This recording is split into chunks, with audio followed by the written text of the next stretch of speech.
Siapkan hati dan segala sesuatu yang berkaitan dengan pemberitaan firman, agar saat firman diberitakan, kita benar-benar dapat mengikuti, memperhatikan, mengerti, dan mempercayai untuk dilakukan.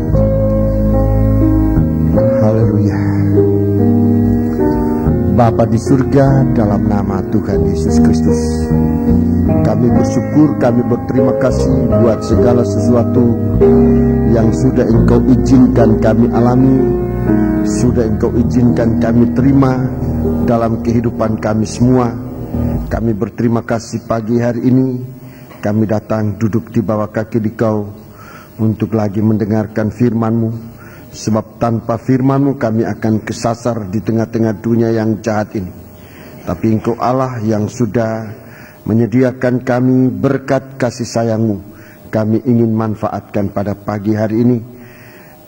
Sekalipun kami menyadari keterbatasan kami, oh Tuhan, bahkan ketidakmampuan kami untuk bisa mendengar dengan baik, untuk bisa mengerti dan mempercayainya, tetapi kami pun percaya bahwa Roh-Mu yang suci sudah ada di tengah-tengah kami, Roh penolong yang akan menolong kami baik hamba-Mu yang akan menyampaikan firman maupun seluruh sidang jemaat, memberikan kesempatan untuk bisa mendengar sampai dapat melakukan firman ini dalam kehidupan kami.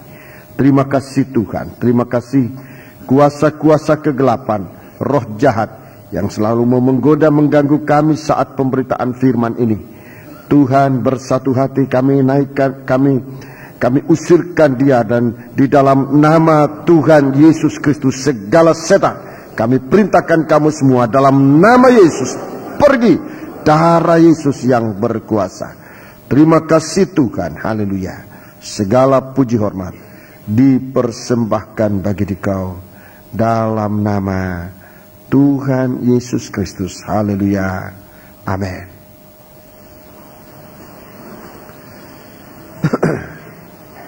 Sidang jemaat yang dikasihi Tuhan, saya menyampaikan salam sejahtera, selamat berbahagia dalam menerima sabda Tuhan dalam nama Tuhan Yesus Kristus. Hanya oleh kasih sayang dan kemurahan Tuhan bahwa pada pagi hari ini kita bisa berbakti dengan baik dan kita bisa mengalami berkat Tuhan, semua oleh pertolongan dan kemurahan Tuhan. Kepada sidang jemaat saya ingin menyampaikan bahwa seluruh rombongan peserta kebaktian persekutuan kabar mempelai di Palangkaraya sudah tiba dengan selamat. Pada hari Kamis rombongan dengan pesawat, pada hari Jumat pagi rombongan kapal.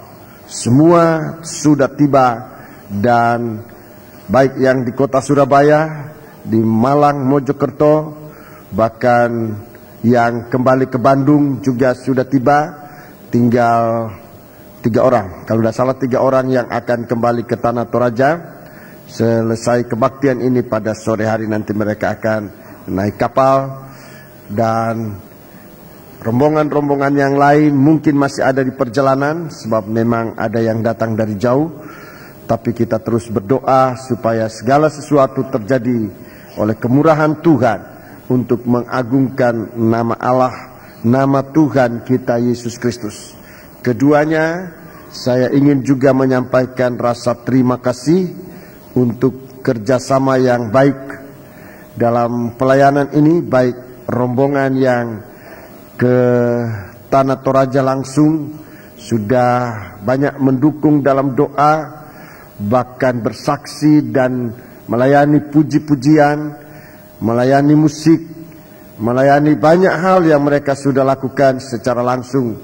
Juga tim yang ada di Surabaya yang berdoa pada mulai hari Senin, Selasa, dan Rabu merupakan doa khusus di samping doa rantai yang saudara sudah naikkan.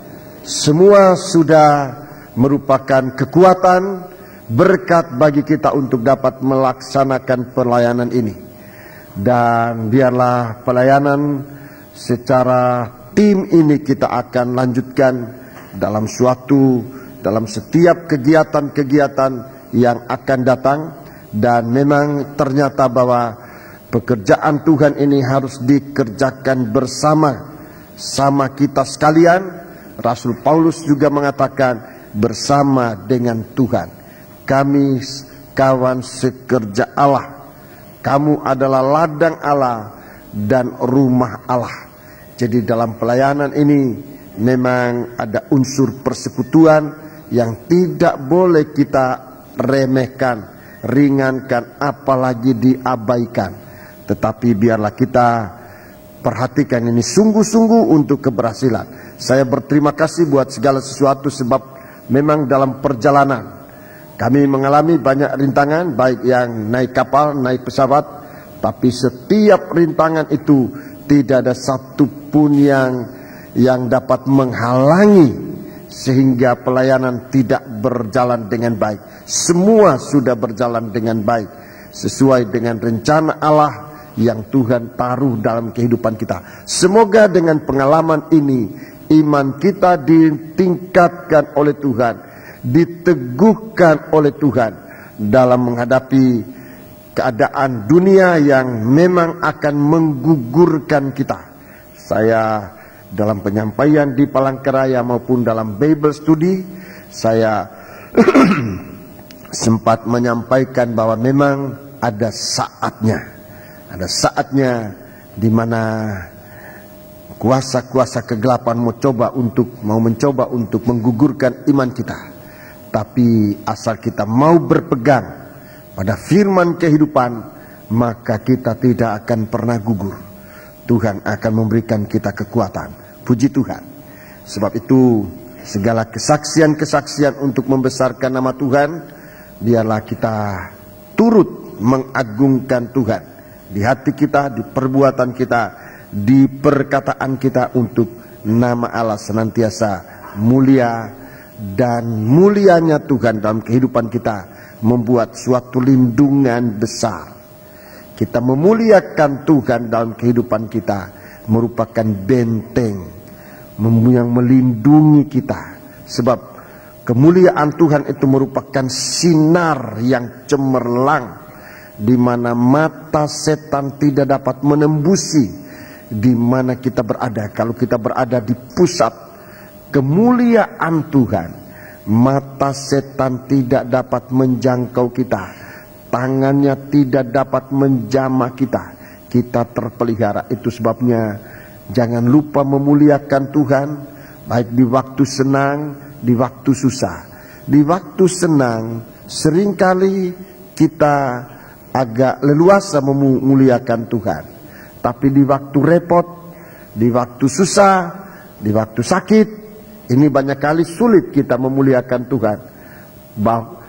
Bahkan kita lupa sesungguhnya justru di waktu susah, di waktu kesulitan, kita memuliakan Tuhan. Sinar kemuliaan Allah itu bukan bagaikan dan memang demikian, adalah kuasa Allah untuk menyingkirkan segala gelapnya percobaan.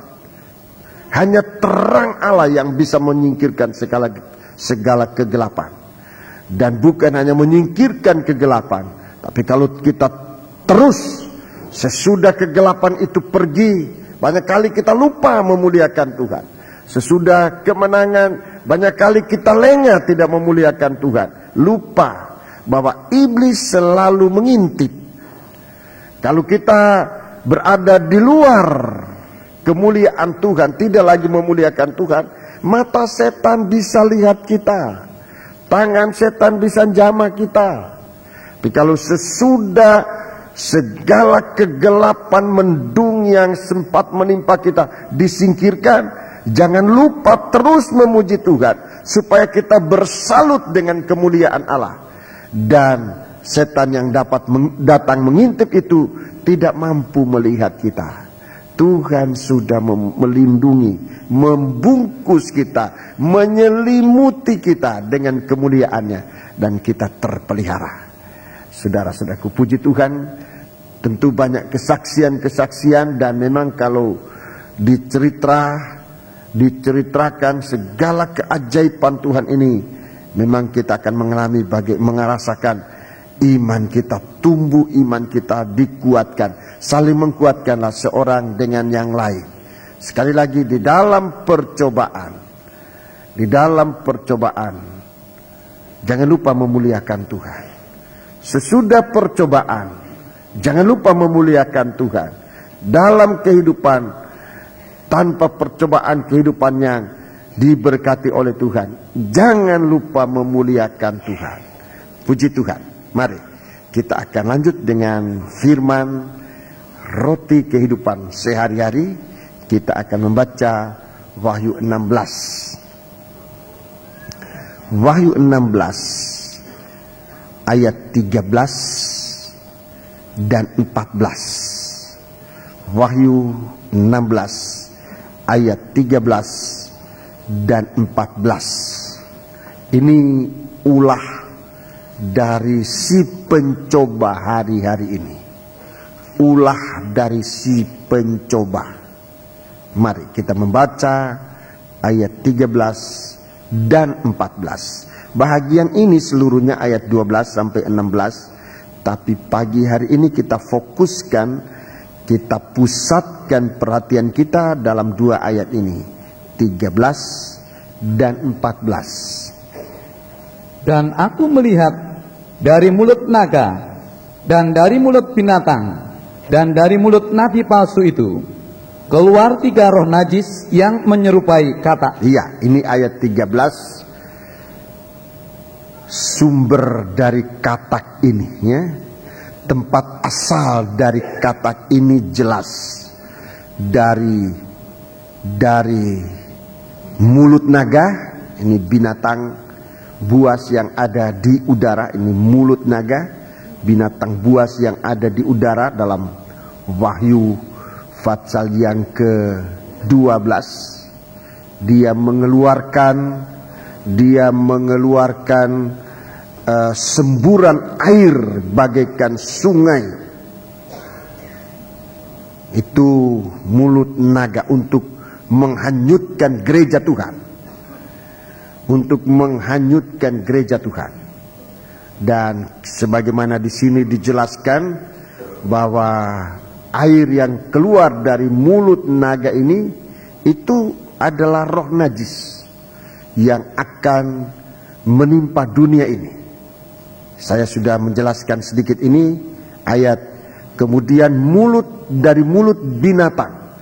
Yang dimaksudkan dengan binatang di sini, saudara-saudaraku, adalah antikris, binatang yang keluar, binatang buas yang keluar dari laut. Antikris ini tipe modelnya manusia akhir zaman. Binatang ini tipe atau modelnya manusia akhir zaman. Hanya daging dan darah tanpa roh. Hanya daging dan darah tanpa roh. Ini disebut binatang. Binatang buas. Sebab memang menjelang hari Tuhan nanti, manusia-manusia yang tidak percaya Tuhan akan mengalami keadaan ini. Tuhan akan menarik rohnya dari manusia. Tuhan akan mengambil rohnya dari manusia, sehingga manusia ini akan menjadi tanpa roh. Dalam surat Yuda dikatakan dia lebih rendah dari binatang.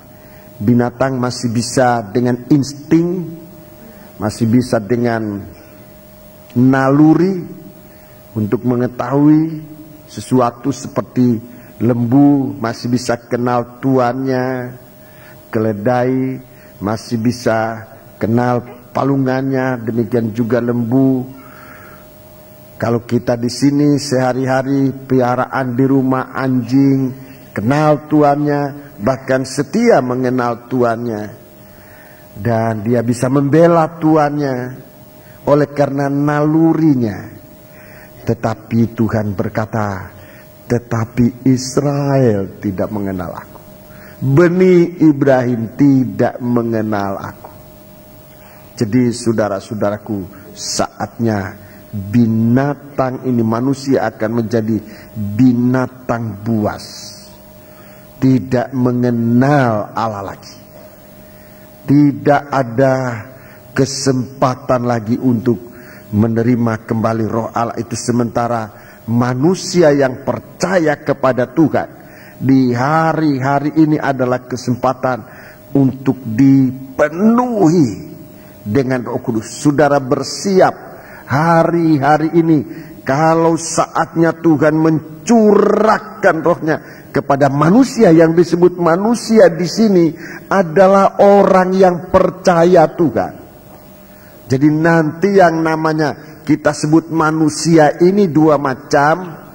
Yang diistilahkan dalam Yoel itu manusia adalah orang yang percaya Tuhan, yang pernah dihembusi dengan roh Tuhan, yang pernah ada pengertiannya kepada Tuhan.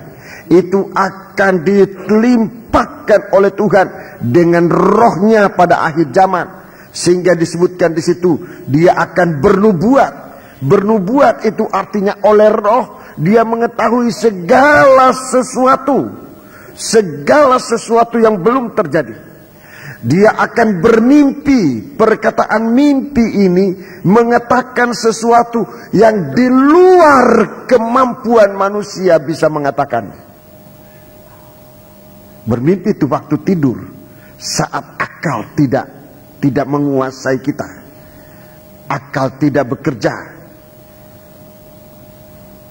Kita melihat segala sesuatu dan sebagainya. Itu mimpi, akan bermimpi, mengetahui segala sesuatu yang alam pikiran ini tidak bisa menjangkaunya. Itu oleh roh Tuhan. Saudara-saudaraku, jika Tuhan izinkan, Tuhan akan berikan kita kesempatan mengalami itu, bagaikan hidup dalam alam mimpi, tetapi adalah suatu wujud, bukan mimpi biasa tanpa wujud. Ini seperti dalam mimpi, tapi wujud kenyataan. Itu manusia. Tapi selain dari itu disebut binatang. Wujudnya bisa seperti manusia, tapi jangankan pengertian, akal budi, naluri pun tidak bisa bekerja. Itu dalam surat Yuda. Jadi disebut binatang buas. Keluar roh najis, katak. Roh najis, keluar katak. Hujatan. Jadi buasnya binatang ini nanti bukan hanya menerkam sesamanya, tetapi juga akan berperang melawan Allah. Dia akan coba menerkam Allah. Dan itulah saat kejatuhannya, saudara-saudaraku. Disebutkan juga dia menghujat Allah. Hujatan merupakan kenajisan. Kalau kita melihat sekarang dunia di mana-mana, hujatan tanpa sadar. Sekarang banyak pemuka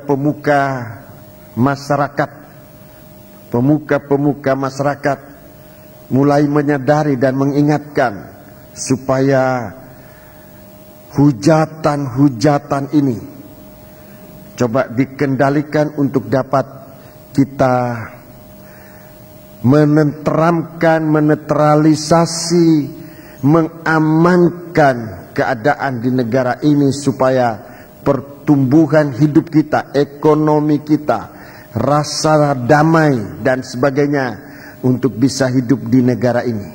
Saya membaca di koran, mendengar di TV, beberapa pemuka sudah mulai berbicara tentang ini, mengendalikan rakyat ini agar ini suatu kenajisan, saudara-saudaraku. Kalau kita sekarang mengalami kesulitan, itu hanya akibat perbuatan jahat tidak diselesaikan dengan cara yang tepat, tetapi dengan hujatan bagaikan kenajisan dosa, disiram dengan kenajisan dosa, bisa bahaya. bisa benar-benar membuat derita di negeri ini. Dan puji Tuhan bahwa Tuhan bekerja rupanya di kalangan para pemuka-pemuka yang bisa berbicara dan didengar oleh rakyat untuk menahan diri dalam menghujat siapapun juga, saudara-saudaraku. Sebab ini roh yang akan bekerja, dan Alkitab mengatakan ini roh najis. Hojatan-hojatan itu roh najis, dan roh najis tidak dapat menyelesaikan masalah. Roh najis hanya membawa peperangan. Kalau roh najis ini dibiarkan, saudara-saudaraku, roh najis ini dibiarkan dan memang tidak mampu untuk membersihkan dosa. Roh najis ini hanya akan merupakan suatu hal yang menyulut berkobarnya api peperangan. Berkobarnya api peperangan. Sebab nanti semua ini akan menimbulkan amarah, menimbulkan dendam, menimbulkan suatu persaingan yang tidak sehat, sehingga timbul bukan persaingan tetapi nanti akan jadi peperangan, perebutan kekuasaan, pelampiasan dendam dan nafsu serakah dan sebagainya. Ini yang nanti akan benar-benar berkobar. Jika kita ingin mengalami hidup damai, mari roh najis yang keluar dari mulut binatang ini harus terkendali. Biarlah kita manusia punya pikiran, punya budi pekerti yang dapat membuat balans, perimbangan antara perasaan, emosi, keinginan dan sebagainya, agar dalam suasana seimbang kita bisa hidup dalam keadilan yang kita rindukan. Puji Tuhan. Jadi ini roh yang sedang disemprotkan oleh binatang ini. Sebab binatang ini sudah banyak. Binatang ini sudah banyak di antara manusia. Nanti akan datang si Dajjal atau antikris. Tapi sekarang sudah banyak antikris yang pada mulutnya hanya keluar hujatan-hujatan. Yang ketiga disebut dari mulut nabi palsu. Ini juga binatang. Ini juga binatang. Dalam kesempatan-kesempatan lain, biar kita mendengarkan nanti. Keluar 3 roh najis menyerupai katak. Jadi jelas apa yang keluar dari mulut 3 macam ini, naga, binatang, nabi palsu, itu roh najis. Itu roh najis. Kemudian ayat yang ke-14 ini yang kita baca. Ayat 14. Itulah roh-roh setan yang mengadakan perbuatan-perbuatan ajaib. Dan mereka pergi mendapatkan raja-raja di seluruh dunia untuk mengumpulkan mereka guna peperangan pada hari besar, yaitu hari Allah yang Maha Kuasa. Iya, terima kasih. Ini yang akan saya terangkan pada pagi hari ini.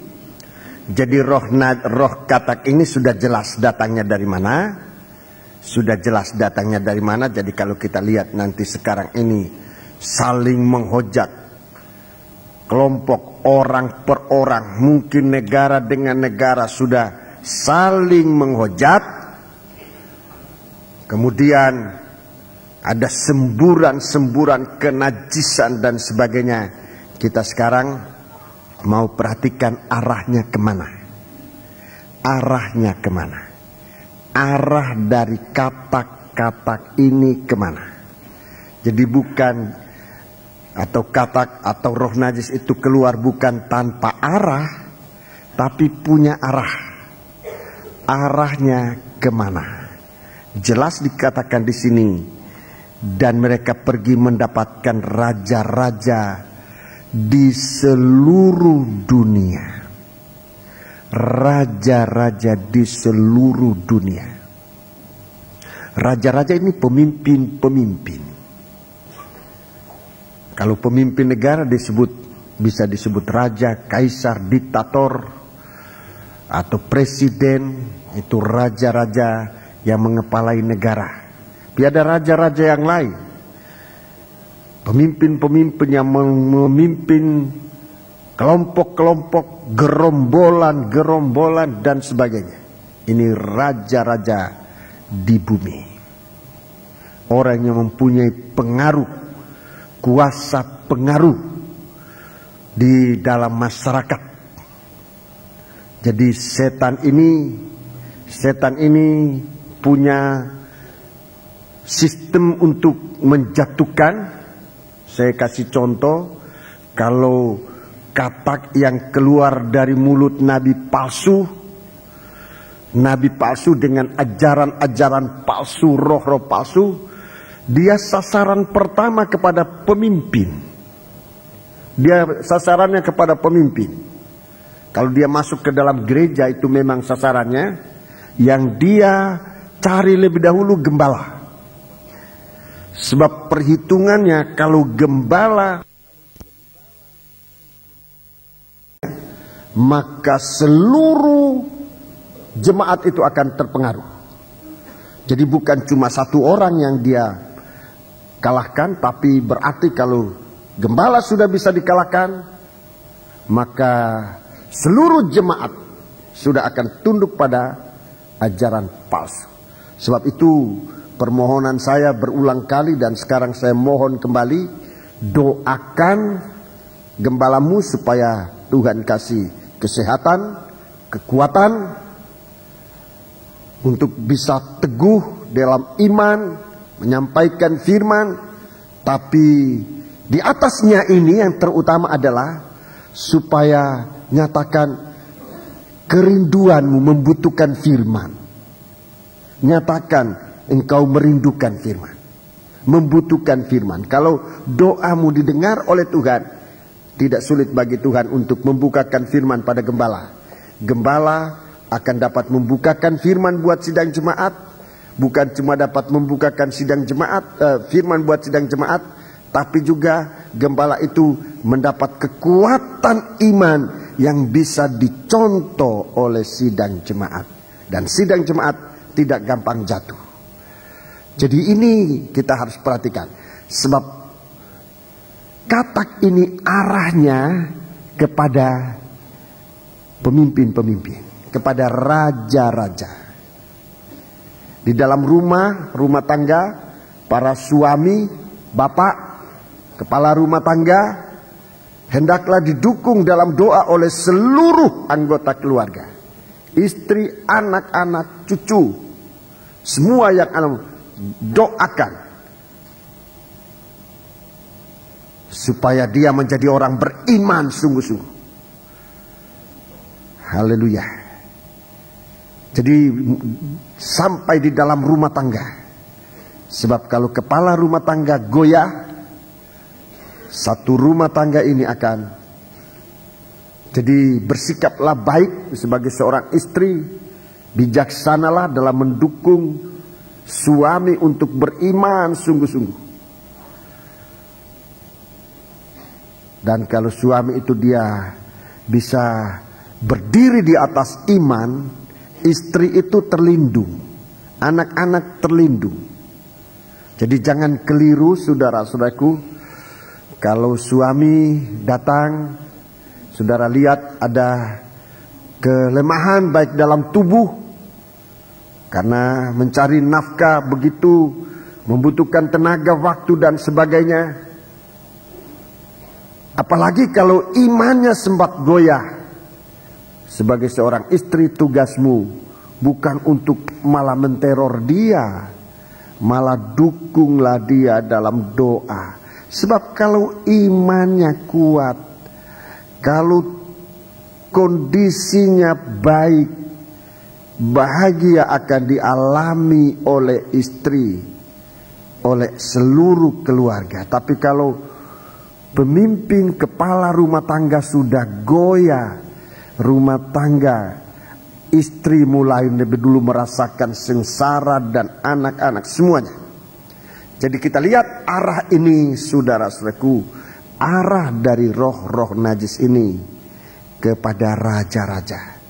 Raja-raja mulai dari pimpinan dunia, pimpinan negara, pimpinan kelompok, pemimpin jemaat, sampai dalam rumah tangga. Nanti kita akan lihat bahwa begitu hebatnya katak ini, dan tujuannya jelas untuk berperang, mengumpulkan para raja-raja untuk berperang. Jadi kalau kepala sempat kena roh najis, kalau di dalam negara kepala negara kena katak ini, maka roh peperangan dalam negara itu akan berkecamuk. Peperangan. Kalau katak ini menyerang kepala dari segala sesuatu sampai ke dalam rumah tangga, kacau pasti rumah tangga itu kacau dalam peperangan di dalam rumah tangga. Dan ini saya sangat yakin tidak ada orang mau mengalami suasana itu. Sebab itu bijaksanalah kita menghadapi roh-roh ini. Mari kita mau periksa ini. Jadi jelas roh katak ini pergi mendapatkan raja-raja di seluruh dunia untuk berperang, untuk mengumpulkan, untuk melibatkan raja-raja ini dalam kancah peperangan. Kita perhatikan, dia pergi dengan perbuatan-perbuatan ajaib. Perbuatan-perbuatan ajaib banyak. Perbuatan-perbuatan ajaib ini yang justru memperbanyak roh-roh najis di dalam kehidupan manusia. Saya akan ngambil contoh untuk menjelaskan ini kepada kita sekalian, kepada sidang jemaat. Seorang raja yang pernah kedatangan rombongan katak. Seorang raja yang pernah kedatangan rombongan katak. Saya akan ambil dalam Alkitab, dalam kitab Keluaran pasal yang ke-8. Raja Firaun. Ini raja yang pernah kedatangan roh katak. Dalam kesempatan lalu saya sempat juga sedikit menjelaskan asal usul dari katak ini. Tapi kali ini saya tidak akan bicara tentang asal usul dari katak ini. Kita sudah melihat asal usul dari katak ini dari pertama-tama karena bangsa Israel ini dasarnya menolak salibnya Tuhan, menolak mujizat Allah, salibnya Tuhan, sehingga saudara-saudaraku, orang-orang di negeri Mesir itu dihukum oleh Tuhan. Semua air menjadi darah. Semua air menjadi darah. Dan orang-orang mulai menggali-gali sumur sekitar sungai Nil untuk mendapatkan air. Memang dapat air, tapi dari air itulah nanti bermunculan segala katak. Kemudian dari sungai, dari selokan, dari kolam, ini nanti akan bermunculan katak-katak ini. Kemudian Yang ketiganya adalah dari para ahli nujum, ahli Mesir, ya, para ahli Mesir dengan ilmu mantra mereka, ilmu dengan mantra mereka. Di dalam perjanjian baru, para ahli Mesir ini dijelaskan namanya: Jambres, Yanes, dan Jambres. Dalam sekarang ini, saudara-saudaraku, banyak ini, sudah banyak semacam ini. Kita perhatikan baik-baik.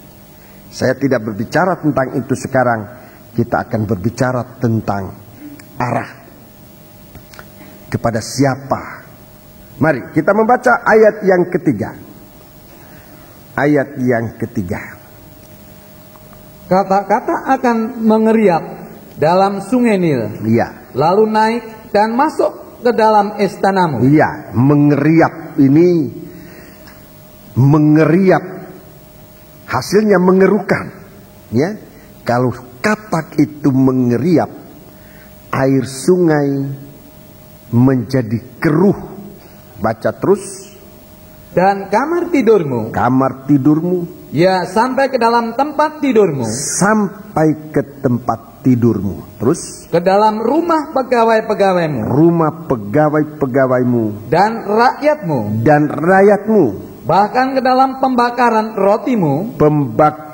rotimu, serta ke dalam tempat adonanmu, sampai ke tempat adonanmu. Kata-kata itu akan naik memanjati engkau, memanjati rakyatmu, ya, dan segala pegawaimu. Terima kasih. Ini sasaran. Dalam kitab Wahyu itu disebut raja-raja. Di sini disebut kaitan para raja-raja itu. Semua yang terkait dengan kehidupan raja-raja itu, sampai kepada rakyat. Jadi kalau disebut raja, itu berarti ada kaitan dengan rakyat. Sebab kalau tidak ada rakyat, buat apa raja? Jadi kita harus mengerti istilah raja itu, saudara-saudaraku, sebenarnya sudah mencakup keseluruhan. Dalam ayat 3 dan ayat 4 ini jelas kita melihat mencakup keseluruhan aspek hidup manusia ini. Mari kita lihat di sini bahwa katak itu mulai mengeriap dalam sungai Nil. Secara kehidupan orang Mesir, sungai Nil ini bahasa Alkitab, saudara-saudaraku. Sungai Nil ini bicara tentang arus ekonomi dari Mesir, dari orang Mesir. Kehidupan orang Mesir seakan tergantung pada sungai Nil ini. Baik ekonominya maupun kehidupan agamanya, pemberhalaan mereka itu di sungai Nil. Buaya merupakan ilah dari orang Mesir. Lembu dalam mimpi yang dilihat oleh Firaun, dia melihat lembu mencari nafkah di tepi sungai Nil. Gandum demikian juga. Jadi menyangkut seluruh aspek hidup sungai Nil ini. Dan kalau di sini dikatakan katak mengeriap dalam sungai Nil, ini bicara tentang arus aliran kehidupan, terutama yang menyangkut langsung adalah ekonomi manusia ini akan dikacaukan oleh roh kenajisan ini. Roh najis ini dikacau lebih dahulu. Jadi kenajisan mulai dari batang sungai Nil ini, dan orang Mesir itu tidak akan mengambil air sebelum Firaun masuk ke dalam sungai Nil itu,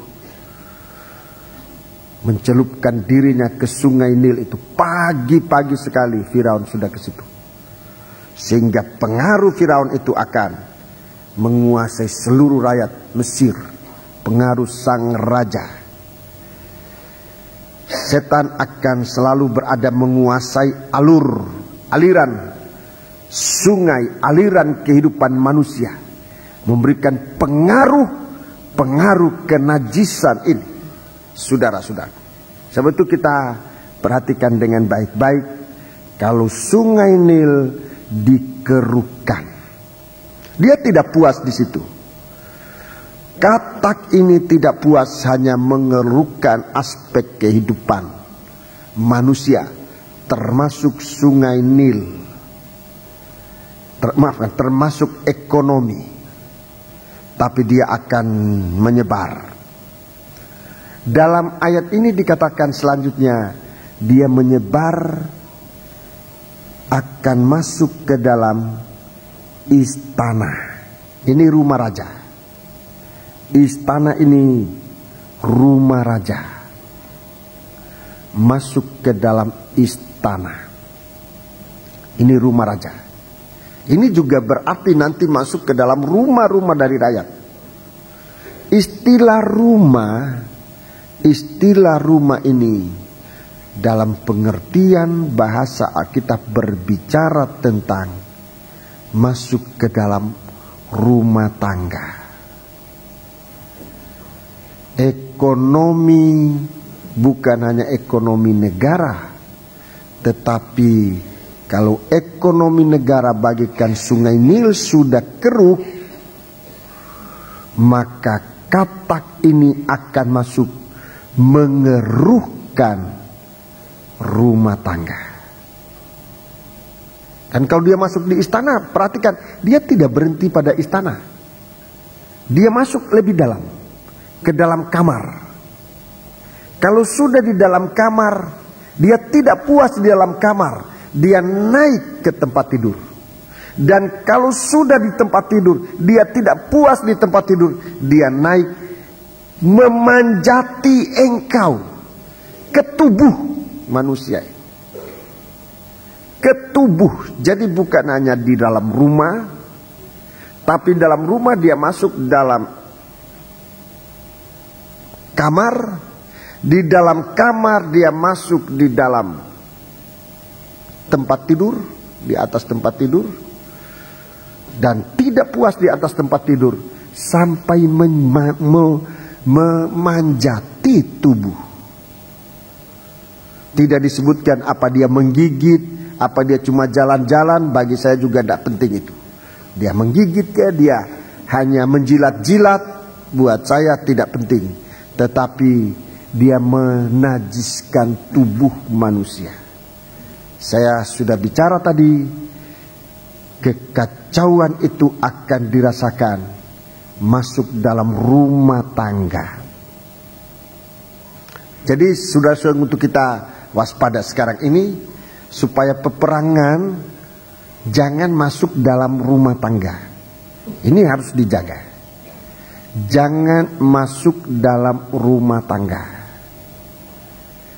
Peperangan yang dibawa oleh katak ini, roh najis yang masuk dalam katak ini, jangan mempengaruhi rumah tangga. Itu sebabnya pada awal kata tadi saya sudah katakan, supaya memuliakan Tuhan.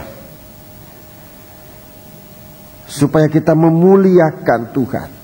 Kalau kita berada dalam negara ini, di mana aspek kehidupan sudah sangat dikacaukan, bukan cuma negara kita, tapi negara-negara di dunia ini pada umumnya sudah ada katak, banyak atau sedikitnya tergantung pada keadaan, tergantung pada kondisi masing-masing negara.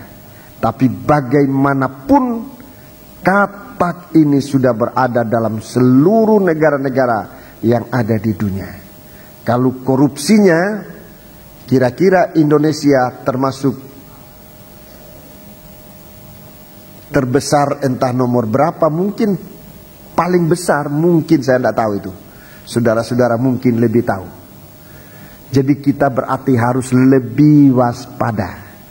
Bukan saat ini, saat keruhnya masyarakat sekarang ini, negara kita ini, dalam segala aspek kehidupan. Bukan waktunya kita, saudara-saudaraku, tidak memuliakan Tuhan. Muliakan Tuhan dalam hidup, dalam penyembahan. Kita memuliakan Tuhan. Dalam surat Ibrani jelas di sana diajarkan. Surat Ibrani pasal 13. Surat Ibrani pasal 13. Surat Ibrani pasal yang ke-13. Ini memuliakan Tuhan. Ayat yang ke-12.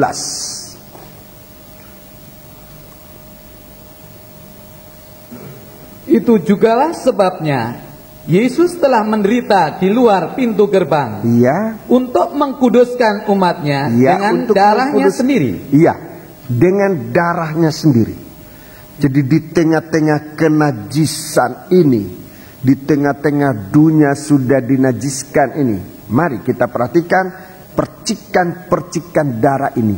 Ayat 13. Karena itu, marilah kita pergi kepadanya di luar perkemahan dan menanggung kehinaannya. Iya, pergi menanggung kehinaan. Ini kena percikan darah. Ini cara kita untuk terpelihara, untuk rumah tangga kita terpelihara. Kena percikan darah. Yesus sudah mencurahkan darah untuk menguduskan umatnya. Mari kita mau membuka hati untuk menerima percikan darah.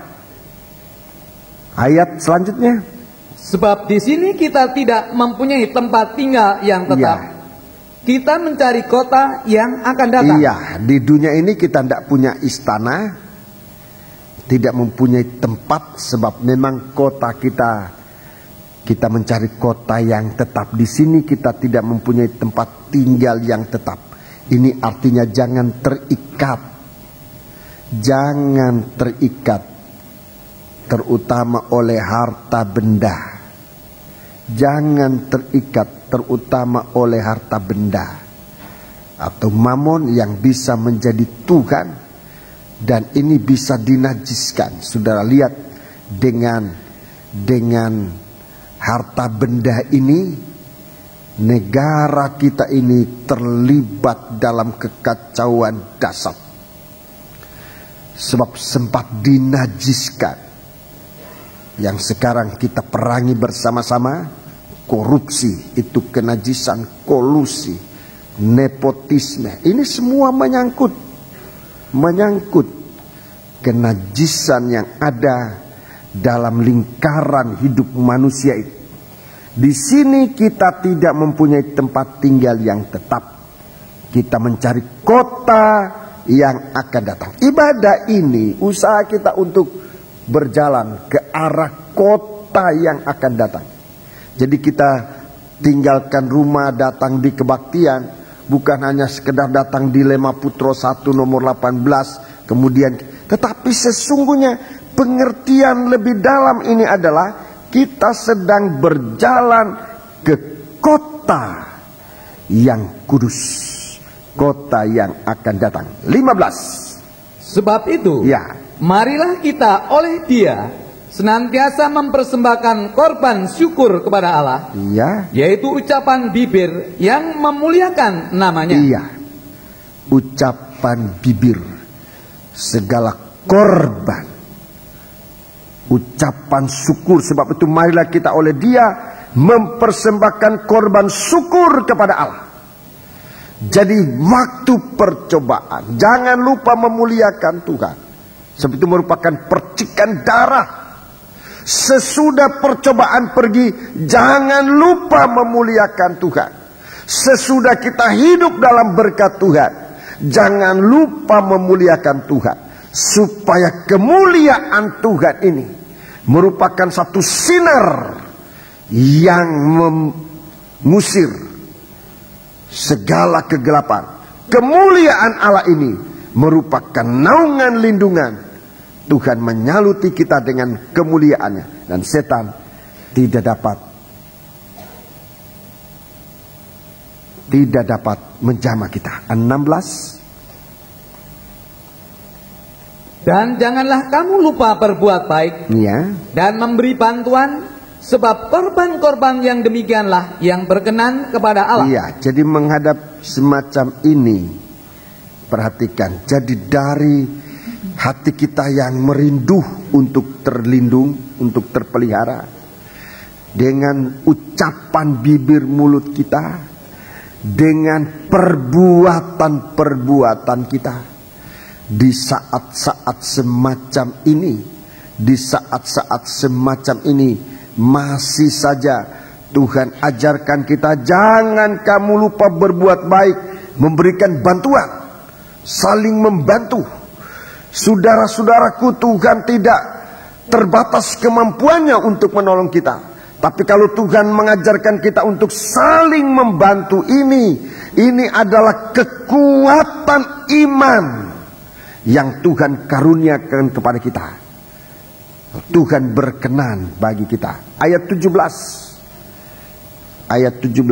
Taatilah pemimpin-pemimpinmu, Ya. dan tunduklah kepada mereka. Ya. Sebab mereka berjaga-jaga atas jiwamu, Iya. sebagai orang-orang yang harus bertanggung jawab atasnya. Iya, terus. Dengan jalan itu, mereka akan melakukannya dengan gembira, bukan dengan keluh kesah, sebab hal itu tidak akan membawa keuntungan bagimu. Iya, ini cara-cara untuk kita melindungi.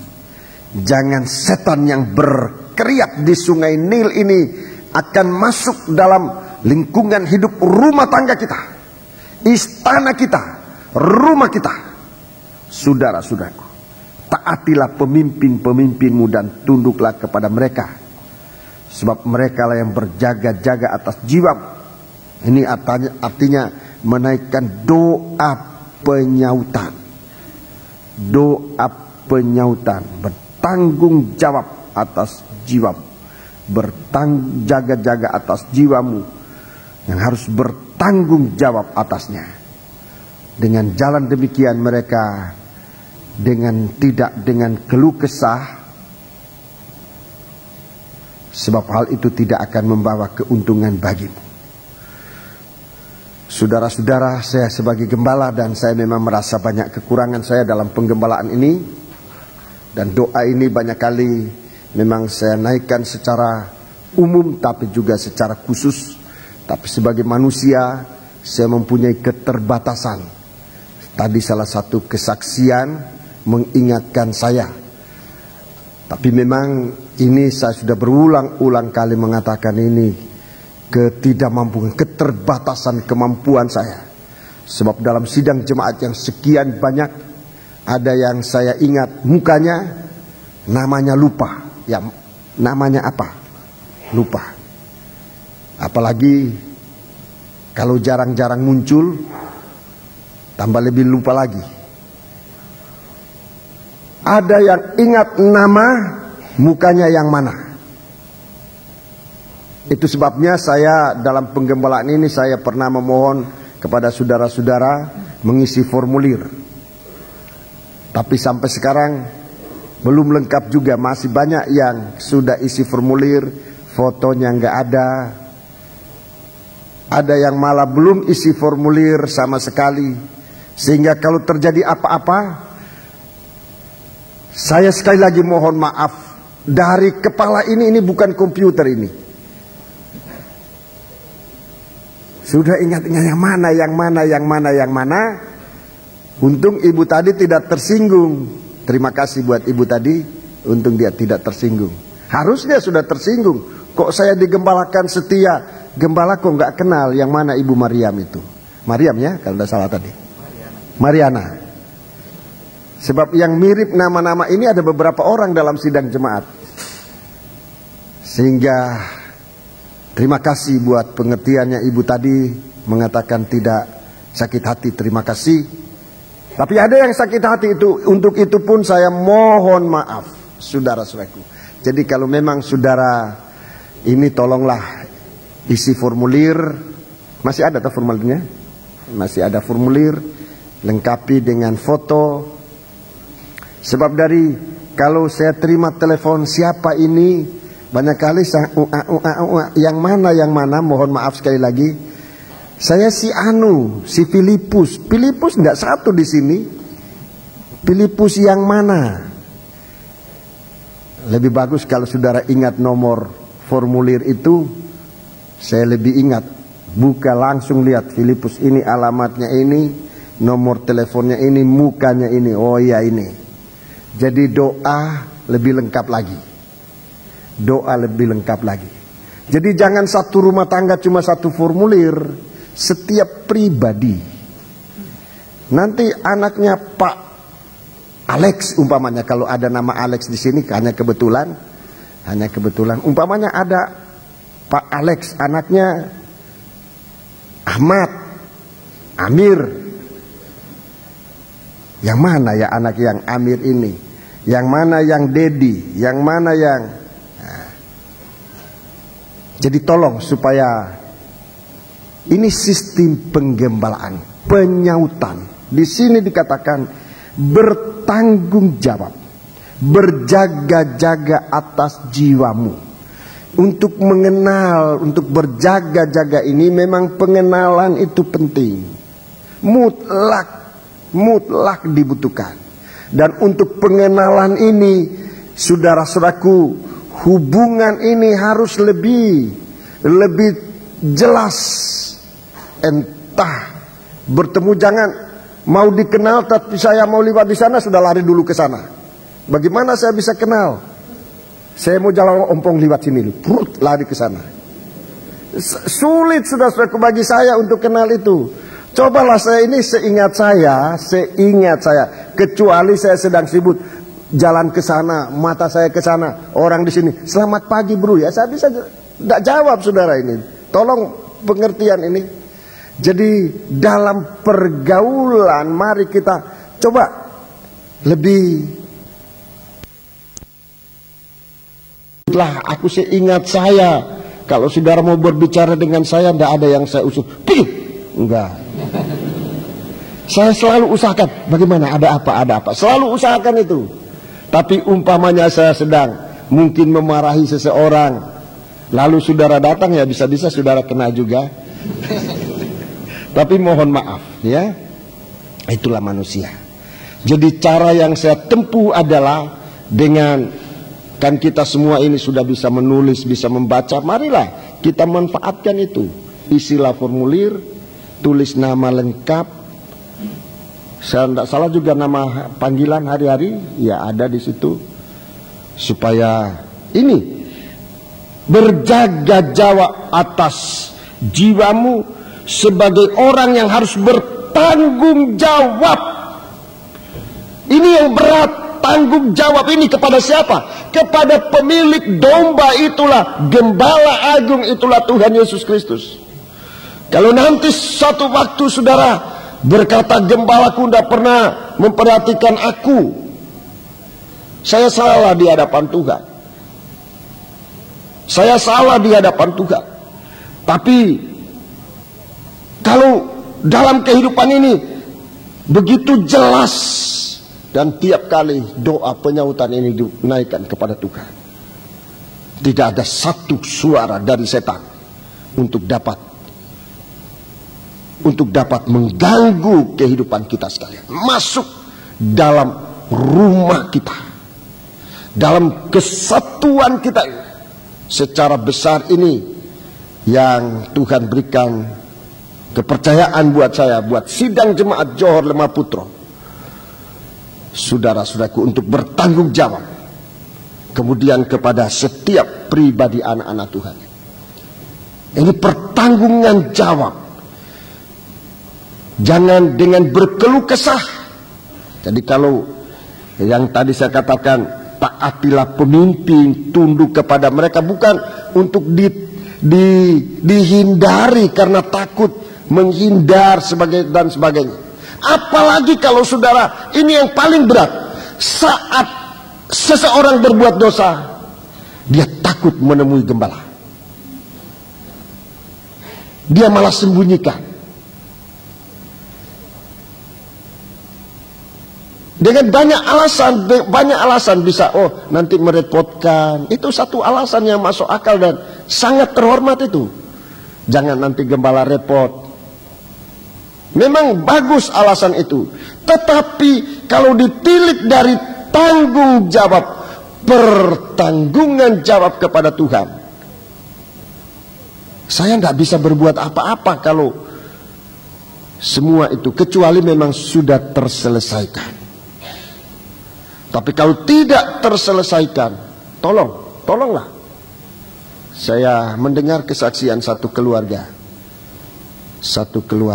Sebetulnya beberapa keluarga semacam, tapi yang menjentuskan hatinya ada satu keluarga. Hampir saja mereka cerai. Sebab mereka mau coba menyelesaikan dari jauh saja. Hanya dari jauh. Melihat, oh nanti kalau kita menemui gembala, pasti gembala bilang begini. Belum menemui saya itu, sudah mulai. Kalau nanti kita bicara dengan gembala, pasti gembala bilang begini. Dan terus dijawab sendiri, akhirnya lebih baik kita ke pengadilan, kita cerai saja. Untung mereka cepat. Itu terdiri dari suami, istri, dan anak-anak mereka. Saya memuliakan Tuhan, mengagungkan Tuhan. Sebab satu keluarga tertolong. Pertanggungan jawab. Jadi ini roh katak, ini berkeriap dari sungai Nil. Dia akan naik ke dalam istana, ke dalam rumah. Ini rumah tangga Allah. Dia akan masuk.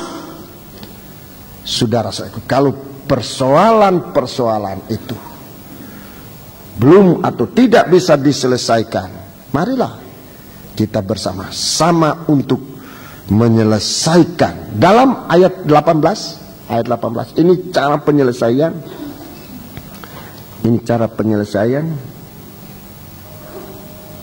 Berdoalah terus untuk kami. Sebab kami yakin bahwa hati nurani kami adalah baik, karena di dalam segala hal kami menginginkan suatu hidup yang baik. Terus, dan secara khusus aku menasihatkan kamu agar kamu melakukannya, supaya aku lebih lekas dikembalikan kepada kamu. 20. Maka Allah damai sejahtera, yang oleh darah perjanjian yang kekal telah membawa kembali dari antara orang mati Gembala agung segala domba, yaitu Yesus Tuhan kita, kiranya memperlengkapi kamu dengan segala yang baik, untuk melakukan kehendak-Nya dan mengerjakan di dalam kita apa yang berkenan kepadanya, oleh Yesus Kristus. Bagi Dialah kemuliaan sampai selama-lamanya. Amin. Terima kasih. Jadi ini saudaraku, nasihat firman.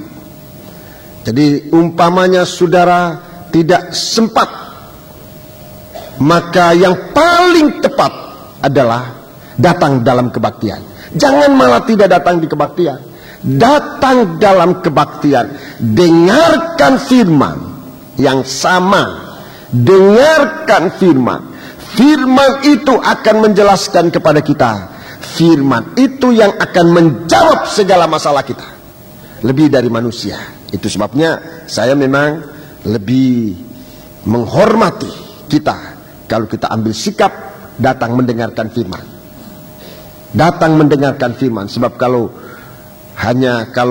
kita konsultasi begitu saja, banyak pikiran manusia, perasaan manusia yang turut campur dalamnya, dan pikiran dan perasaan manusia ini bukan apa-apa dibanding dengan najisnya kata-kata ini.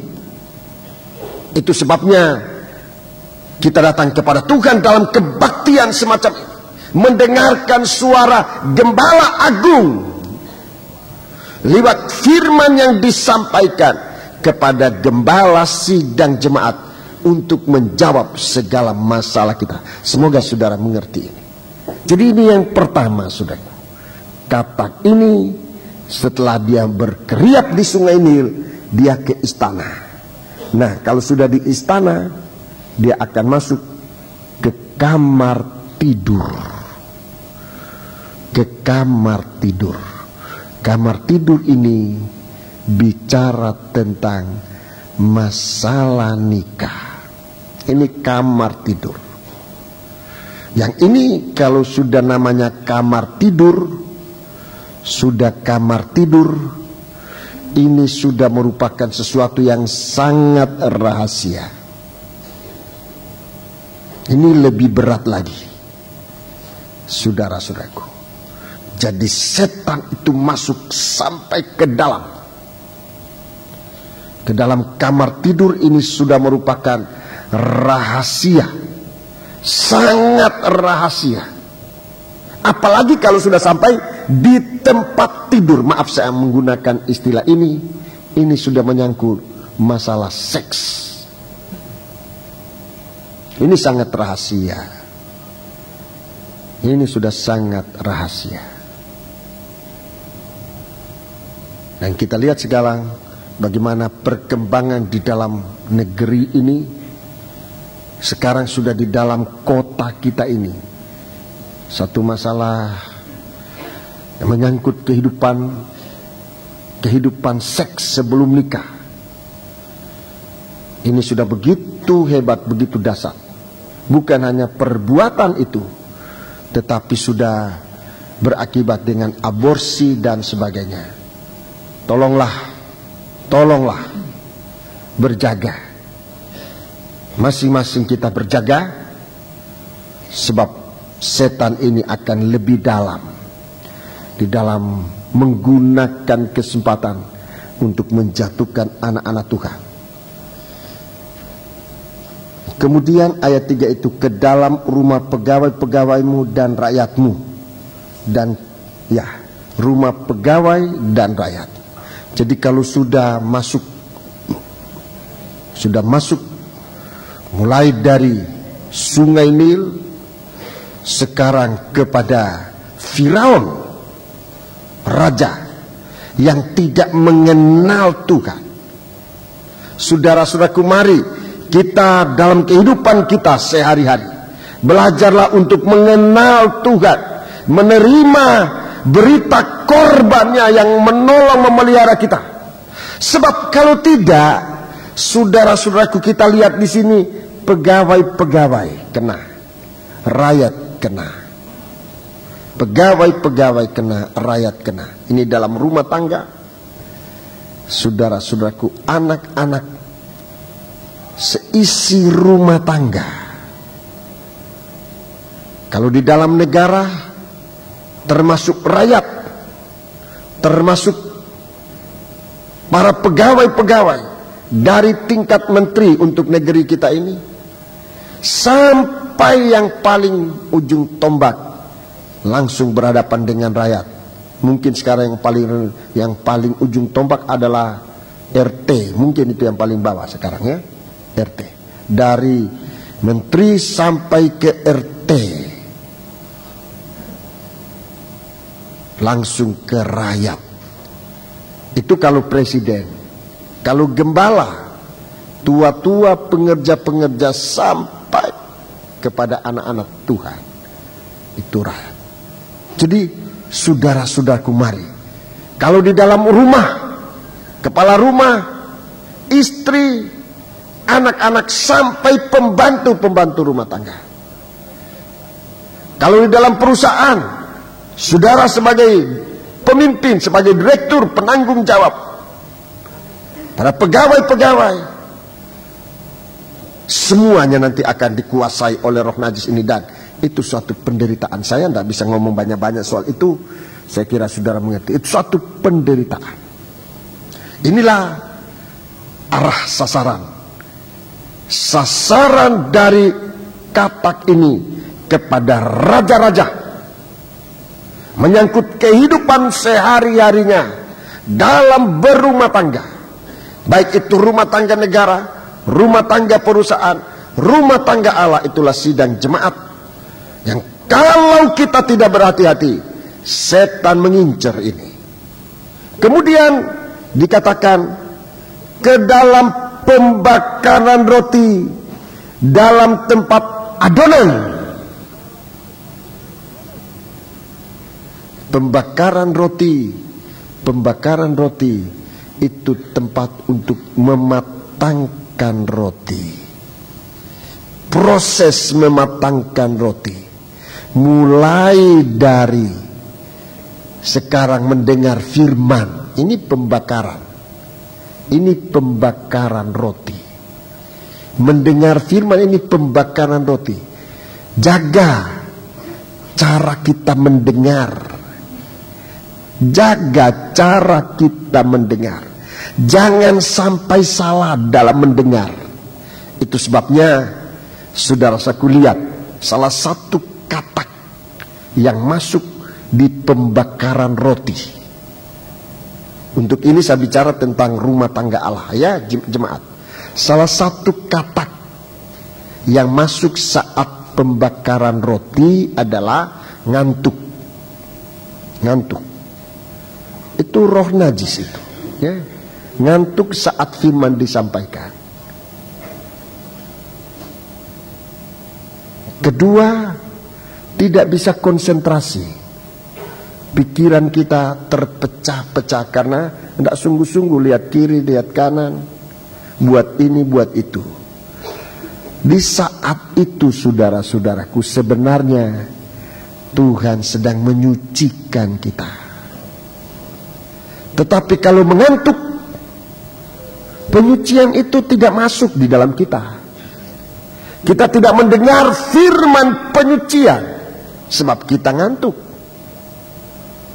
Kalau kita tidak konsentrasi, kita bisa salah mendengarkan maksud Allah di dalam perkataan firman. Kita bisa marah. Waktu teguran Tuhan datang, sebenarnya maksud Tuhan dalam teguran ini supaya kita menjadi suci. Tetapi karena kita tidak konsentrasi, tidak kita dengar dengan akal kita yang tenang, tapi dengan emosi kita bisa marah. Padahal tujuan bukan demikian, seperti yang sampai di emosi kita. Firman Allah tidak bicara untuk menghukum kita, sebenarnya untuk menolong kita. Tetapi karena saat mendengar firman Allah, saudara-saudaraku, kita tidak konsentrasi dengan sungguh-sungguh, katak ini masuk. Sampai nanti di luar kita bisa ngomel. Ini kata keluar dari mulut. Omelan. Bersungut-sungut. Hari ini kolekte lagi. Hari ini apa lagi? Korban lagi. Bersungut-sungut. Ini katak. Ini roh katak.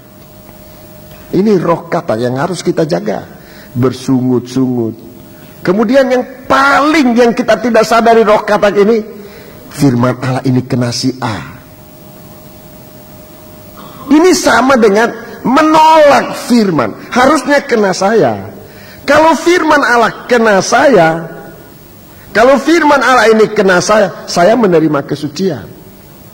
Tapi kalau firman Allah ini kita tolak untuk kena si A, kena si B, orang itu disucikan, kita tetap kotor. Jadi ini wujud dari katak yang masuk sampai ke pembakaran.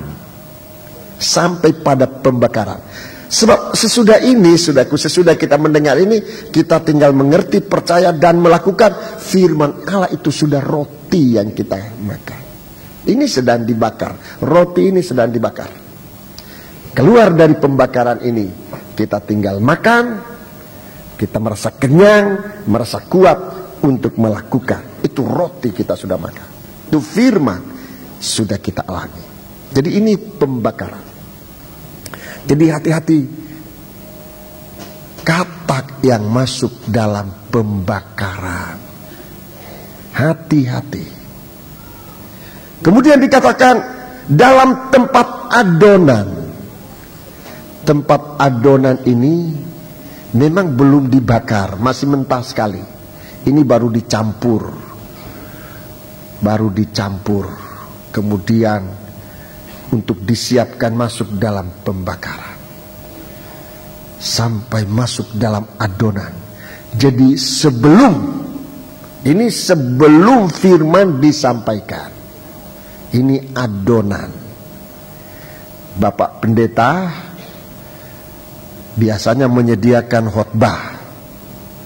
Malah ada yang dari antara kami berbangga-bangga kalau semalam-malam tidak tidur cari firman.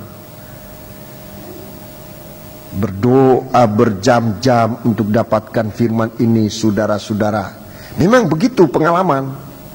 Untuk dapat firman itu bisa semalam-malaman tidak tidur.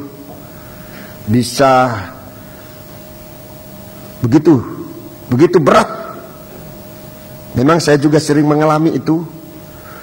Tapi berkat bantuan doa sidang jemaat, selalu Tuhan tolong. Dan bagi saya kalau sudah dapat firman ya saya tidur. Tidak semalam-malaman. Kalau sudah dapat ya tidur. Kalau jam 10 sudah dapat firman, jam 11 tidur aja. Besok dapat kekuatan. Tapi kalau memang belum dapat ya semalam-malaman. Terus ini persiapan. Nah, sekarang jaga. Firman Allah itu bagaikan tepung sudah dalam adonan. Sudah dalam adonan. Jaga. Jangan katak ini datang. Baik saya sebagai seorang pembicara dipakai oleh Tuhan untuk masukkan adonan ini di dalam pembakaran, maupun sidang jemaat yang akan mendengarkan ini. Salah satu katak, ada banyak katak, dan memang saya tidak mampu untuk menghitung, untuk menyebut. Salah satu sudah merasa tahu sebelum mendengar. Saya ulangi, sudah merasa tahu sebelum mendengar. Jadi kalau saya katakan, mari saudara-saudara kita membaca ini aja ya, yang sekarang ini. Wahyu 16 ayat 12 sampai berapa? 15 ya, sampai 16. Ya. Itu lagi.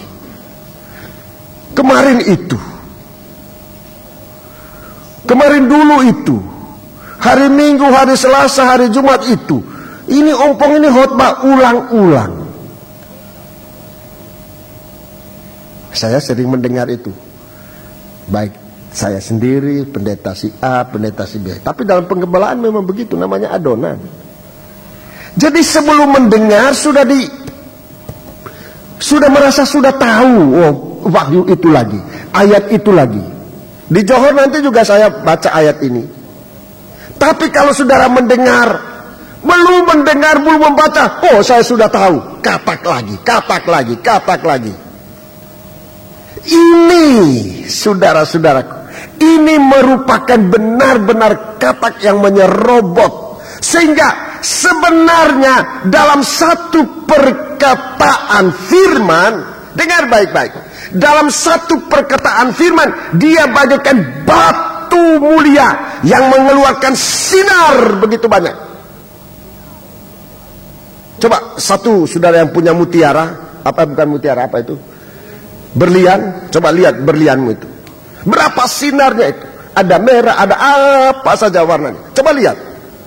Coba uraikan warna dari berlian itu. Berapa banyak? Saudara tidak bisa hitung. Nah, firman Allah ini, dia bersinar, bercahaya lebih dari berlian itu.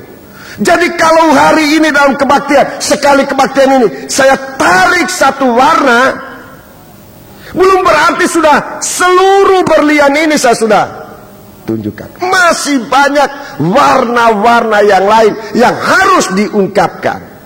Nah, kalau saudara sudah mengambil warna merah, kemudian saudara kokoh berlian itu warnanya merah. Ini hari merah, besok merah, dan tidak usah diulang-ulang. Saudara rugi membatasi. Padahal di suatu waktu warna yang ungu yang dapat menyelesaikan masalah. Bukan warna merah itu lagi. Warna ungu yang dapat menjawab masalah. Saudara kehilangan. Sebab baru mendengar Wahyu 16 sudah tahu katak. Belum sudah katak. Ini berbahaya. Kedua, kelamaan. Ini katak juga. Padahal perkataan yang menjawab masalah saudara berada pada dua kata sebelum pendeta mengatakan haleluya, amin. Dua kata sebelum pendeta katakan haleluya, amin, di situ sinar yang menjawab masalah. Saya ini kalau disuruh pilih mau khotbah panjang, khotbah pendek, saya jelas mau khotbah pendek. Hari ini di hati saya tadi, tapi karena saya tidak mau adonan ini kena katak. Kalau hati saya, ini hari saya capek, saya mau khotbah pendek aja. Maunya saya begitu. Tetapi demi tanggung jawab, adonan ini jangan dijama oleh kata. Saya harus bicara sampai sejauh mana Tuhan kehendaki. Kalau Tuhan katakan sampai di situ, saya haleluya amin. Tapi kalau tidak. Saya terus jalan. Sebab adonan ini, adonan yang sudah disiapkan oleh Tuhan untuk masuk dalam pembakaran, jangan dijama oleh setan. Jangan dijama oleh roh-roh najis. Tapi harus dipelihara begitu rupa dengan penyerahan hati, supaya sidang jemaat didamaikan. Dalam Ibrani pasal yang ke-13 tadi ya. Ibrani pasal yang ke-13, supaya kita hidup damai, supaya Tuhan memberikan kita pengertian untuk hidup damai, jangan diganggu oleh keriapan katak ini sampai pada adonan. Haleluya. Jadi banyak, saudaraku, banyak. Di Johor nanti saya akan menyampaikan firman ayatnya ini, tapi pasti sinar warna yang lain. Pasti warna yang lain sesuai dengan kebutuhan dari sidang jemaat di sini. Jadi saya dalam mempersiapkan diri, saya tidak boleh dijama oleh katak ini mengatakan orang sudah bosan loh. Orang sudah bosan loh. Saya tidak pusing itu. Sebab begitu banyak warna, saya sangat melihat sinar itu. Sinar di dalam ayat firman Allah, begitu banyak yang harus saya menyampaikan kepada sidang jemaat. Kalau Tuhan diizinkan kita hidup 1000 tahun di dunia ini, 1000 tahun ini tidak cukup untuk kita menguraikan sinar dalam firman Allah. Begitu banyak saudara-saudaraku. Waktu di Palangkaraya saya saksi, saudara-saudaraku. Saya gemetar di Palangkaraya. Badan saya rasa sakit semua. Gemetar melihat sinar dari firman Allah itu. Tua-tua yang menyertai saya yang hari itu yang paling dekat, dia hanya di muka kamar saya, Bro Avianto, saya panggil, tolong bantu saya dalam doa. Firman ini besar sekali. Berat untuk supaya Tuhan berikan saya keberanian. Dan kalau memang di Palangkaraya ini saya harus bukakan, supaya saya buka, saya bicara. Tapi Tuhan tarik warna seberkas sinar. Masih banyak sinar yang tidak sempat disampaikan. Itu sebabnya tadi saya katakan, seandainya Tuhan izinkan kita hidup 1000 tahun lagi di bumi ini, 1000 tahun itu tidak akan selesai kita menguraikan tiap-tiap ayat yang ada di dalam sinar yang ada dalam ayat-ayat firman. Begitu banyak. Kalau kita melihat itu, kita baru bisa mengerti, tahu yang namanya sinar dari firman Allah.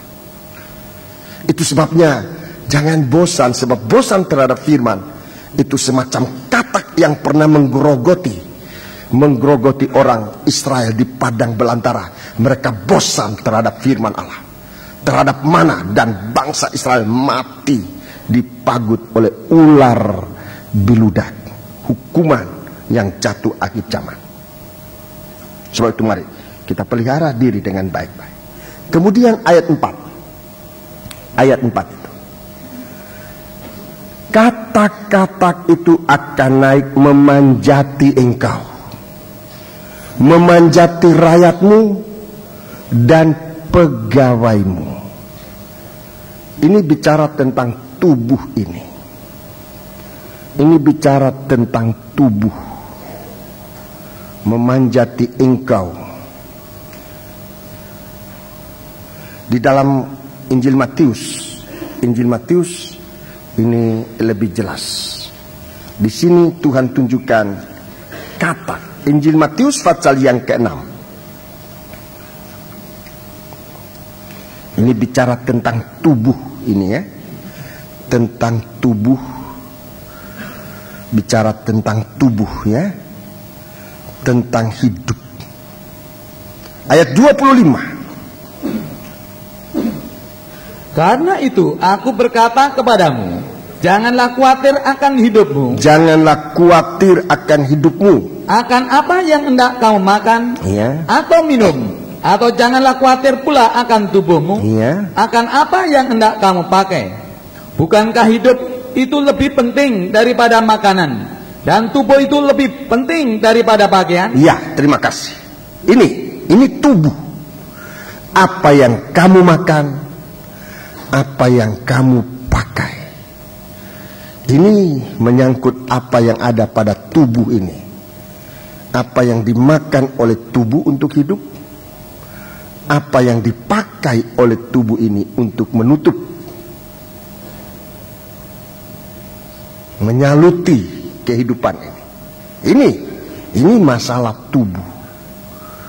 Apa yang kamu makan, apa yang kamu pakai. Ini menentukan, saudaraku, kehidupan kita ini. Waktu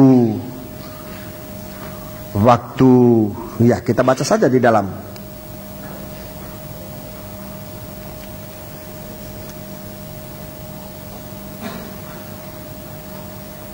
kitab Injil ya, Injil Markus pasal yang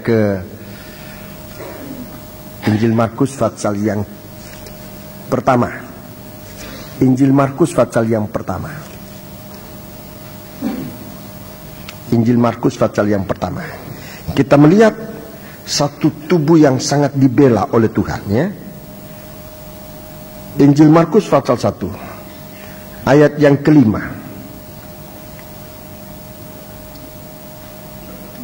Lalu datanglah kepadanya orang-orang dari seluruh daerah Yudea Iya. dan semua penduduk Yerusalem, dan sambil mengaku dosanya mereka dibaptis di sungai Yordan. Ayat 6. Yohanes memakai jubah bulu unta. Ya.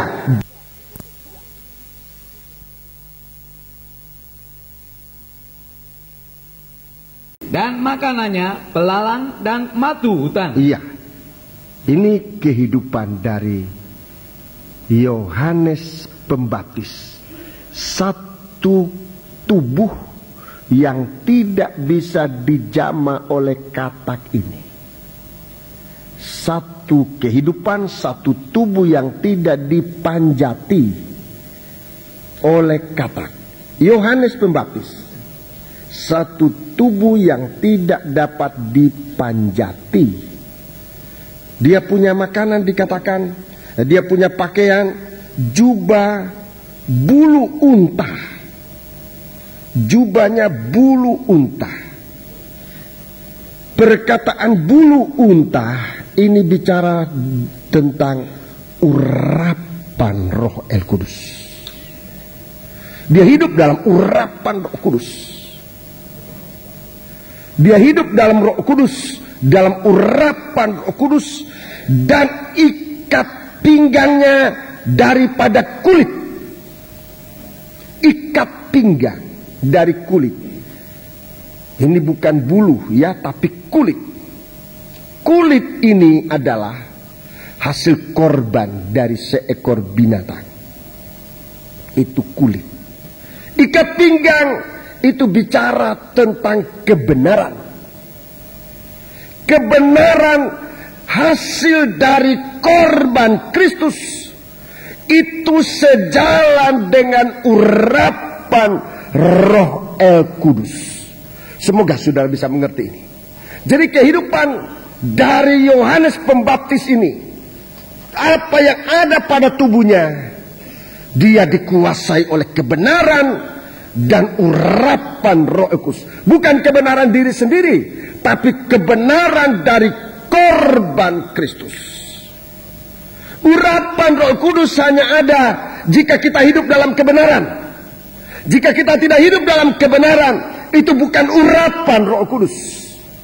Bisa saja kita katakan ada urapan, tapi urapan apa saya tidak mau bicara soal itu. Tapi jelas bukan Roh Kudus. Urapan Roh Kudus bagaikan jubah yang dipakai oleh Yohanes adalah suatu kehidupan yang terikat dengan kebenaran dari korban Kristus. Ini kehidupan. Kehidupan semacam ini tidak bisa dipanjati oleh katak. Kehidupan semacam ini tidak bisa dipanjati oleh katak. Baik pandangannya, ucapannya, apa saja.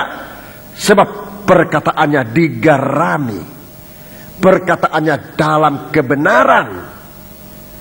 Roh Kudus mengurapi orang semacam ini. Pandangan matanya terbuka. Dia bisa melihat, dia bisa mendengar. Haleluya. Makanannya belalang. Makanannya belalang dan madu hutan. Ini juga menyangkut kehidupan sehari-hari. Pakaian dan makanan, ini kehidupan sehari-hari.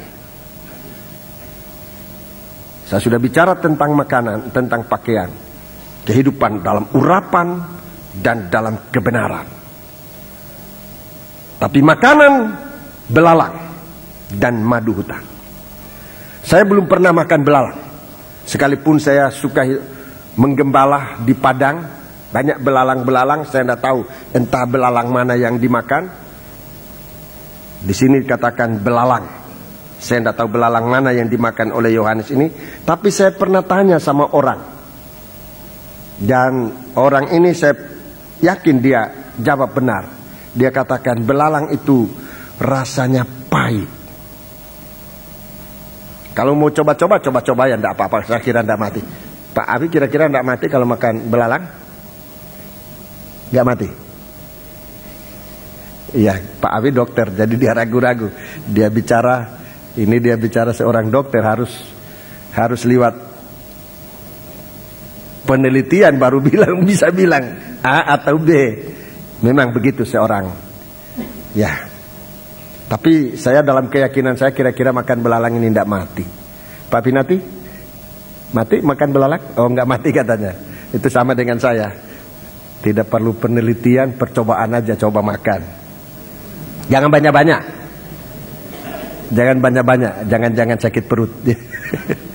Rasa aja di mulut. Kalau rasa pahit ya sudah, buang aja. Sebab yang saya mau ambil adalah rasa pahit. Belalang ini rasa pahit. Menurut orang itu katanya rasa pahit. Jadi karena saya sudah kelanjur percaya orang bicara, saya sampai sekarang belum pernah coba itu belalang. Sudah percaya sudah.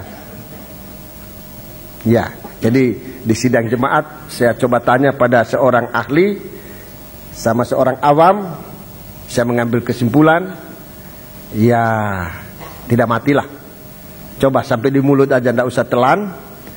Rasa pahit sudah untuk mengerti. Jadi ini makanan pahit. Tiap hari ada pahitnya, tapi ada manis, madu, dan kekuatan. Kalau soal ini tidak usah saya tanya. Saya kira semua orang tahu. Madu itu manis. Inilah pengalaman. Makanan kita sehari-hari pahit dan manis berjalan bersama. Kematian dan kebangkitan Yesus. Kematian dan kebangkitan Yesus. Jikalau kita hidup dalam kondisi semacam ini, yaitu dalam urapan Roh Kudus dan dalam kebenaran, nomor satu itu pakaian, kematian dan kebangkitan Yesus, maka jelas katak tidak bisa menguasai kita. Katak yang bisa menguasai kita di dalam Matius pasal yang ke-6 tadi adalah khawatir. Khawatir. Orang yang khawatir itu berbagai-bagai macam kesalahan bisa dia lakukan. Karena khawatir. Karena khawatir. Karena khawatir jangan mati.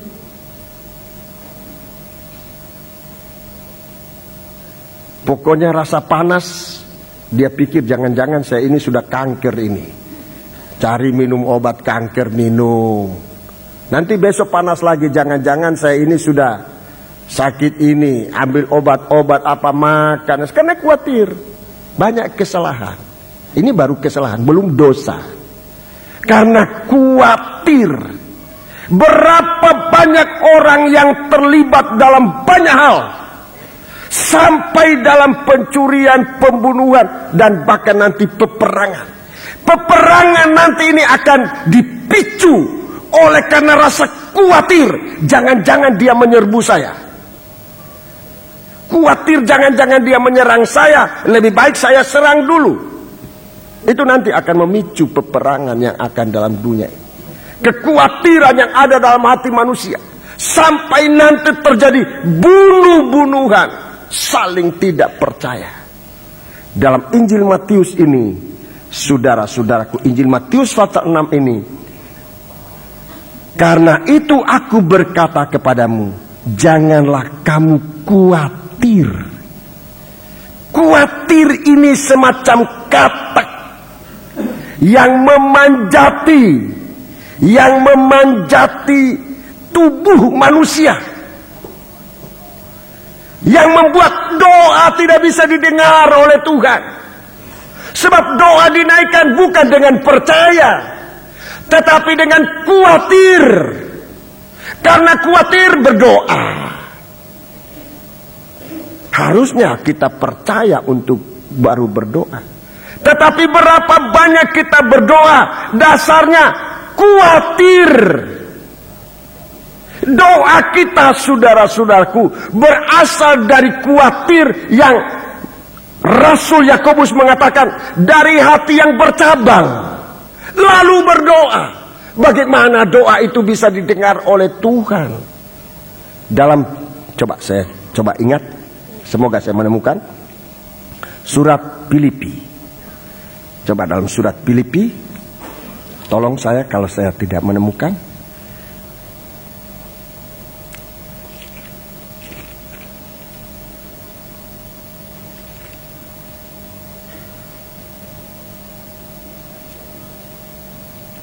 Dalam surat Filipi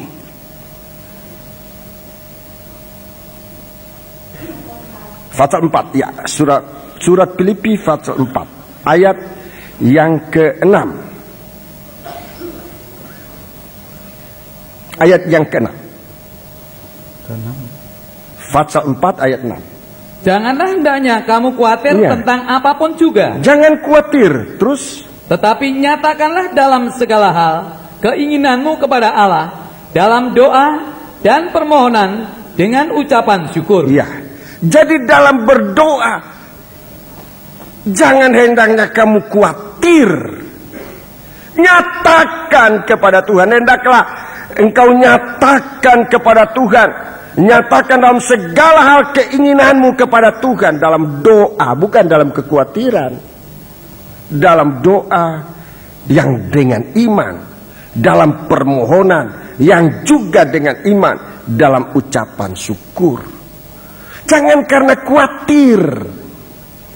Banyak kali doa kita didorong oleh kekhawatiran. Kalau doa didorong dengan kekhawatiran, yang kita doakan itu adalah, saudara-saudaraku, keinginan daging ini. tidak berdasarkan firman. Padahal Tuhan bicara untuk ini supaya kita berdasarkan iman, berdasarkan firman di dalam hati, lalu kita berdoa. Doa itu didengar oleh Tuhan. Coba, banyak kali berdoa dengan kekhawatiran. Doa dengan kekhawatiran, kita ingin ini dengan kekhawatiran lalu berdoa. Iblis yang ada, kata-kata yang ada, roh-roh kata yang keluar dari mulut iblis yang menguasai udara ini, melihat apa yang kita ingin, dia kasih. Tetapi bukan untuk menolong. Begitu kita terima, kita lupa Tuhan. Kita menjadi orang yang menghujat Tuhan dan sebagainya. Ini katak. Banyak katak ini, banyak macamnya. Banyak macamnya. Dalam hal kita berpakaian, dalam hal berpakaian, banyak katak. Kalau kita tidak hati-hati dalam hal kita makan minum, banyak kataknya itu. Ini kebutuhan tubuh. Itu sebabnya soal kita makan, makanlah dengan baik. Soal kita pakai, pakailah sesuai dengan ketentuan. Di sekolah Alkitab saya sudah mengajarkan tentang pakaian itu. Syaratnya nomor 1, menutup daging. Itu syarat. Pakaian itu menutup daging. Itu syarat. Syarat pertama.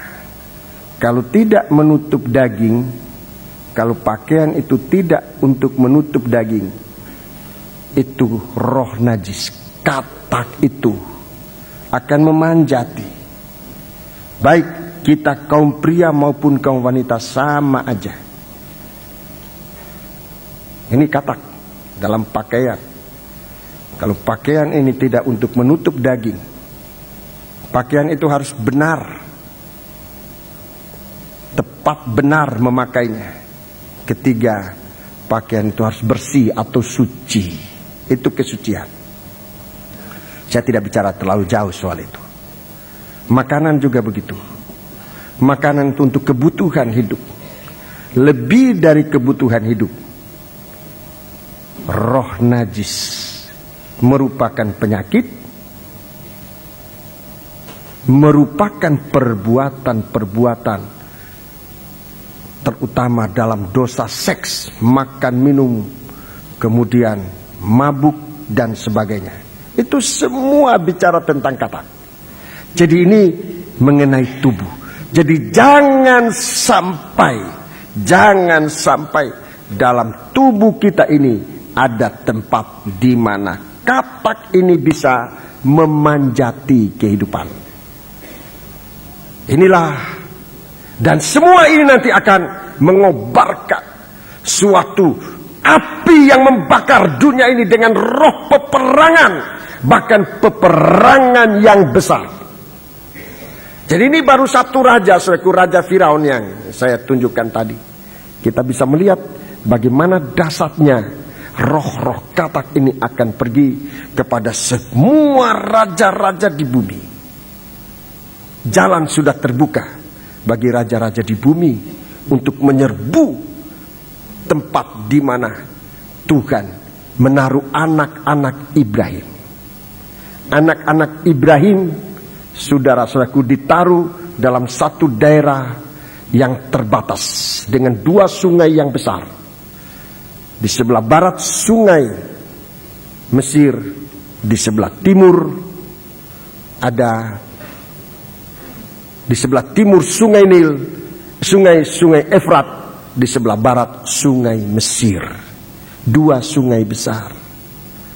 Sungai Efrat ini berbicara tentang Yesus sebagai anak Allah. Ini sungai keempat yang ada di Taman Eden. Itu bermuatan firman tentang Yesus anak Allah. Di akhir zaman orang tidak percaya tentang ini. Berarti bagaikan sungai Nil itu menjadi kering. Orang tidak percaya Yesus sebagai anak Allah. Dan ini yang akan diserbu orang di akhir zaman. Kalau itu menjadi orang tidak percaya pada anak Allah, maka ini merupakan pintu masuk untuk menyerbu di mana anak-anak Ibrahim berada. Tapi kalau anak-anak Ibrahim ini sudah menjadi bintang-bintang, dia tidak sempat diserbu. Yang tinggal adalah lebu tanah dan pasir. Dia yang nanti akan diinjak-injak oleh bangsa kafir ini. Sementara anak-anak Ibrahim yang bagaikan bintang-bintang, dia sudah berada di udara, jauh dari mata ular, jauh dari jamahan tangan setan. Sebab itu tingkatkan kehidupan rohani kita hari-hari ini. Saatnya sekarang kita lihat iman orang terhadap firman Allah yang menjadi manusia. Yesus adalah anak Allah, itu sudah sangat goyah. Sudah sangat goyah, bagaikan Firdaus, bagaikan Efrat menjadi kering. Kalau di dalam rumah Tuhan, dalam gereja Tuhan, nanti Yesus sebagai anak Allah ini sudah diragukan. Sudah perhatikan bahwa saat itulah pintu peperangan ini sudah terbuka lebar. Efrat sudah menjadi kering. Sebab itu perhatikan firman Allah, praktikkan firman Allah ini. Dia yang sungguh-sungguh akan memelihara kita, membentengi kita. Puji Tuhan. Saya sampaikan di sini, semoga Tuhan memberikan kita kekuatan.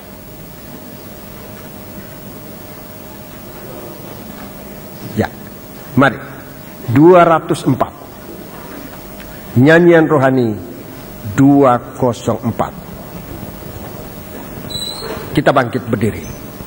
Masing-masing mendapat kesempatan untuk berhadapan dengan Tuhan.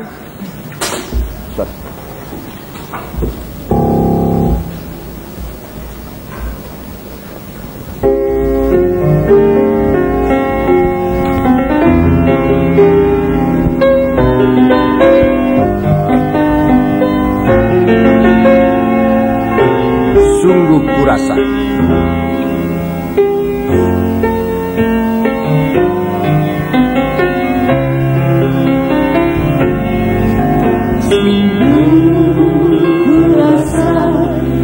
kekuatan-Mu ya Allah, dalam firman-Mu Kau nyatakan diri-Mu.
Biar masing-masing pengakuan ini kita sampaikan kepada Tuhan.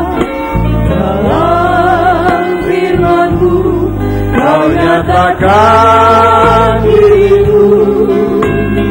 Segar kian awan di siang hari, kian api di malam hari. Ulangi, sungguh kuras sebagai suatu pengakuan.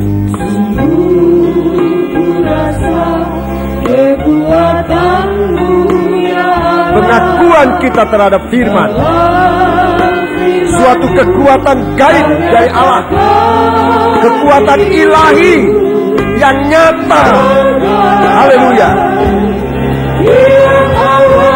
yang akan memimpin kita dan memberi kita kekuatan dalam perjalanan mengikut Tuhan. Kur, kita angkat tangan kita dua.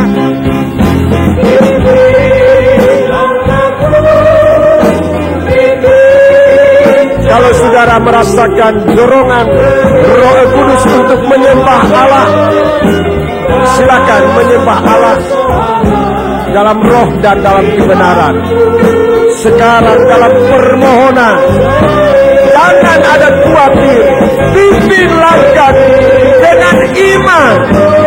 Dan saya percaya kalau kita mengaku kuasa kekuatan firman, firman itu akan memimpin kita. Firman-Mu sungguh ajar, pimpin langkahku, bimbing jalanku, berilah jawaban dalam persoalan. Haleluya. Firman-Mu haleluya. Pimpin langkahku, bimbing jalanku, berilah jawaban dalam persoalan. Firman-Mu sungguh ajaib. Denganku sambil menyembah Allah. Kur, kalau kita mengaku firman itu kekuatan kita,